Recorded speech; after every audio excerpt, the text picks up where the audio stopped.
Hey guys, Mike here. So, oh boy, what another interesting day in the market with some big intraday swings, especially on small caps. You know, we got the ADP employment data, which I'll show you in just a minute. The market seemed to love it. Pre-market, it was like, oh yay, woohoo, right? Less jobs created, we love it. This is the soft landing narrative. The Fed won't have to raise any more, and they'll cut next year and all that good stuff. And then we had a technical intraday reversal is what happened, and I'll show you that. But also, remember, what we're going to update every day, the breadth, and also, remember, just keep things in context. What we talked about?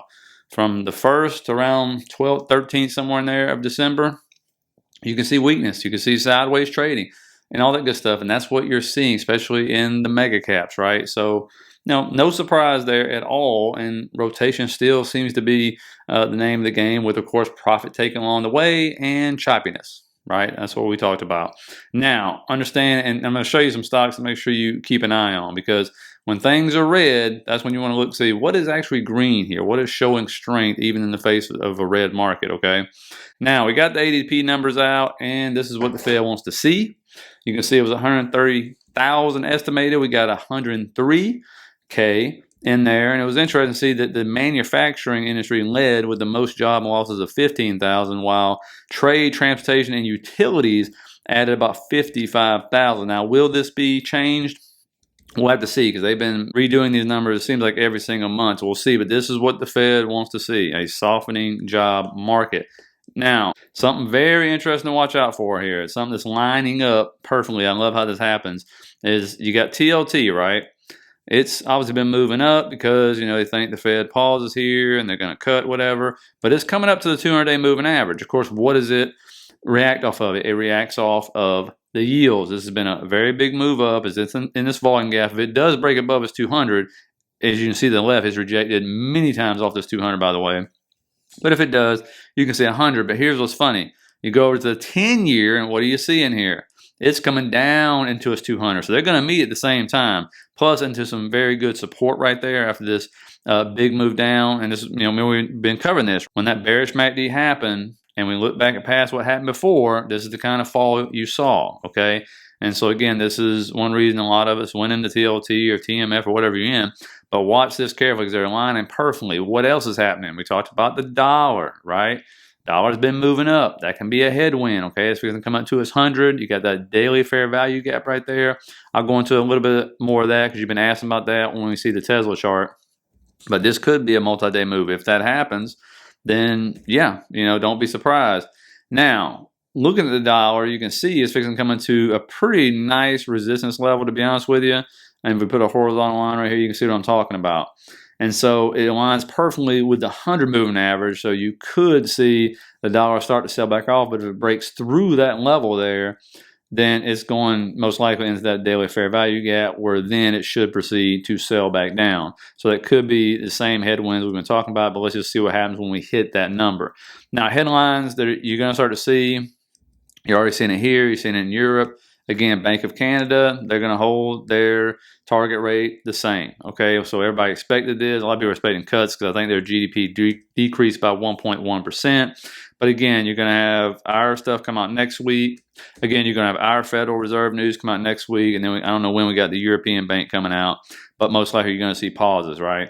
And so, maybe one reason is because look at oil. I mean, either this is a demand thing, right? Oil's like, wow, it's just tanking, right? It really is tanking. And what's interesting, you can see around 66 is where you got that trend line coming up. But if we even look and go, okay, well, where would be some nice support right here? And you can see right there to the left, well, that makes nice support right around 66, right? So if we draw a horizontal line or put one over it, you can see, what does it intersect? It intersects that rising trend line, right? Which rarely happens. You get that perfect. But, that's what happens. So you can see they're intersecting perfectly. It seems like you would think 66 would be a great level to see oil start to pop, or you see some intervention or whatever. But, let me know what you think down at the bottom on that one. But this is the only reason I can think why travel stocks are up today is oil. Can you think of any other reason? Because it's not seasonality. I look at the seasonality on all these stocks, and December, it's not that great. And so the only thing I can think is it has to do with oil tanking, because especially with airlines, that's one of their biggest, and cruise ships, that's one of their biggest expenses is the fuel and stuff. And so I don't know. Let me know if you found something on some news or something on these travel stocks or whatever. Now, talking about rotation, breadth, and all that, check this out. And real quick, guys, if you can go ahead and hit that like button for me, help people find this video, I really appreciate it. And if you want to give me a double help today, you can hit that subscribe button if you like the content. And look at this, you shouldn't be surprised because I've been talking about this for a month and a half now. But broadening market breadth, you're seeing it, right? It had its best month going back to September 2022, right? So, over a year, and we're finally starting to see this play out in front of our face. Now, if it's going to continue, that's what we got to find out. But look at the day. Look what happened, right? You got your equal weighted ETFs, RSP, QQEW. One was green, one was just barely red. But look at the SPY and QQQ. They were definitely red. All right, which means other stocks are pulling up, right? While the big mega caps are having a tough time right now. Oil stocks are having a tough time, but there's other stocks being bought up. Now, IWM had a big move right coming out of the gates. So, going to the moon here, basically get back what it lost yesterday. What happened was it ran to the all-time high anchor VWAP, which you've seen it reject off of multiple times, and it got slapped down like it stole something, is what happened here. And again, when you kind of just, like, I always like to take things in perspective here. It's been a big move up, kind of a stair step, whatever you want to call it, parabolic, all that good stuff. We're setting at some support right there. But again, you just see this, that right there is a fair value gap, right? It's leaving these fair value gaps behind and these RTH gaps behind because it's moving up so fast, right?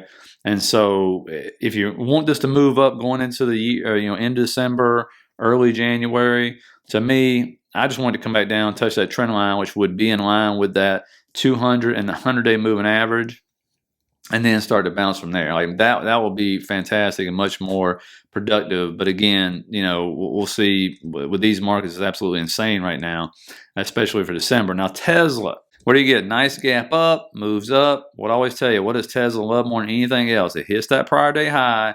It loves double tops. Bam, there's the double top, okay? I don't expect the whole thing to play out, but when it hits it, it usually sells down. When it hits double bottom, it usually goes up, okay? So getting rid of that, you can see it filled the RTH gap down to the penny, basically.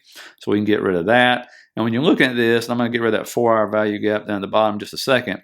This is a fair value gap right there, okay? Fair value gaps, all you're looking at and say, hey, is the candle to the left and right, is the wicker body covering up that entire candle? The answer is no, see? And look, when I talked to you about how it's a draw on liquidity, look how it came down and sold off, and where did it stop to the penny? When it mitigated that fair value gap. They don't always have to mitigate them to the penny, but that's what you saw happen right there. Those are fair value gaps. Show you the 4-hour the day before, what it drew up into, right? Mitigated that, we got rid of it. And so that's what you're looking for on pretty much any stocks. I mean, any indexes, whatever. I mean, they're powerful things, but it's just this draw on liquidity, right? And so, looking at this one right here, obviously, I don't really see, what you're going to look for here, to me, is going to be pre-market, honestly. I think is what I'm going to be looking for with Tesla when it comes to, which way is it going to be heading. And you can see, what are we doing? We're wedging. If you look to the right, it's going to have to make its decision and its mind up by the 14th, okay? Because this wedge is going to be done. So it's going to break one way or the other. Put in the comments which way you think it's going to break. Just so happens that's when kind of this weakness actually somewhat ends when we start to make a move, really, more to the upside according to seasonality. Now, Nvidia, no surprise here. We talked just yesterday.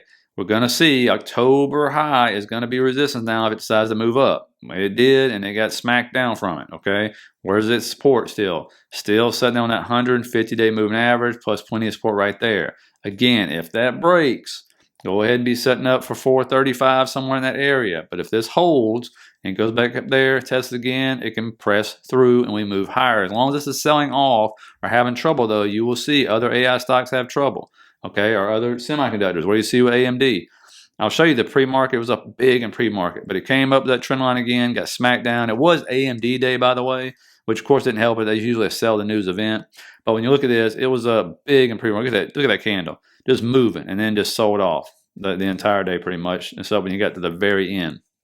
And so, but looking at this, if it does sell down, people who are long-term AMD are going to be loving it, because if it gets in that like 109, 112 area, that is a demand zone now. You got plenty of support. You're going to have your 50 and your 100 right there. And so people will be buying like crazy, I bet, right there. And so that will be a great level. Now, looking at, what could draw it down to that level, I'm looking for RTH gaps, fair value gaps, everything, right? And so when I look at it, there they are right there. You got some small RTH gap. You got a fair value gap right there. And I'm going, this is RTH. So let me go to extended trading hours, and you'll see a little better what we're looking at here. And then we try to look back again, and you can see it. You know, you're not going to see your RTH gaps anymore because now you're in the pre-market. But you can see there are definitely some fair value gaps where this could draw into coming into that demand zone right there. And so won't surprise me a bit if that's the case. I'd be shocked if buyers aren't stepping in and buying that thing up right there. But, you know, let's see. Now, Palantir is another. So AI stock we talked about Sunday continues to sell off. No surprise. We said it can go down to 15 if it continues to sell off. But we are coming into support right here with this trend line. This is the fourth touch. So we'll see if it gets a bounce right there. I believe it's the 50. It's right there on that line right there. If it breaks down, though, again, it's starting to head into an RTH gap that it had a long time ago, I believe, from earnings. And so you can see if it comes down there, you have another trend line that's moving up. And that puts us around like 1555, I believe. And so again, let's see if the weakness continues. You got a little gap right above there. It could move up. But a lot of that's going to depend on Nvidia and these AI stocks to keep moving. Now, PayPal ends up getting a downgrade there. That's why I said watch stocks that are green, right? Ends up getting two downgrades, B of A and then some other fund actually downgraded. And I saw this and I was like, wow, look at institutional buying. They absolutely have decreased their positions in PayPal. But what'd you see? It was green. It's up 3% on the day, right? Even though the markets are kind of a mess. And it was technicals that won out, right? We talked about it being at the bottom of this channel. It's bounced 1, 2, 3, 4, 5, 6 times. This makes the 7th, right? Off the bottom of that channel.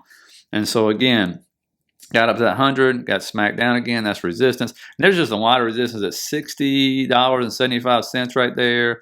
Right above it at 65. And that line right there goes all the way back before this crash and everything. So, you know, when we look at this, if it can get above that one, then it will go to 65 by year end most likely, and then come into a boatload of resistance, which is where that 200 is, which I have no doubt will end up being resistance for PayPal for sure. But you look on the weekly, you can see that line I'm talking about on the $60.75. That goes back, way back, like 2017. And so 7 years ago. And so you can see why that's major resistance. You can see why, what is that, 65 up there is major resistance as well. So again, we'll see if this turns into a bear flag or this continues to move up. A lot of people are betting it's going to continue to move up. This fintech's on fire. Now when it comes to earnings, you can see right here, you basically have a bunch of retailers coming out. Dollar General, a lot of people will be betting on that one a bit. And then afternoon, you'll have Broadcom, Lululemon, and DocuSign. And we will have more jobs data come out in the morning. You're going to end up with your initial jobless claims, your continuous jobless claims. So let's watch, see how that is, see if that's soft as well. And the one thing you're looking for here is when bad news becomes bad news, right? And when good news is good news, okay? So, because remember that this is all about, the reason why the cuts are happening is because it's the soft landing narrative, right? They're getting what they want. Inflation's coming down, oil's coming down, which will help inflation coming down. And people still have jobs, but they're getting rid of the excess jobs, right, out there and stuff like that. Maybe the unemployment rate moves up, not too much, you know, maybe 4%, maybe 4.1, 4.2, maybe. And so that's what you're really looking for is when that happens, okay?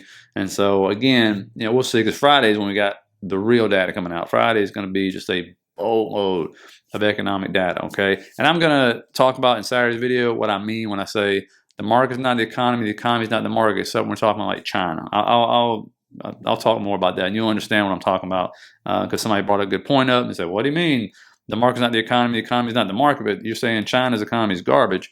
And I'll explain it. You'll trust me. You'll understand a lot more come Saturday, okay? So hopefully you got something out of it. Hit the like and subscribe button if you did. Really appreciate it, guys. Have a great night, and I will see you tomorrow for another fun day.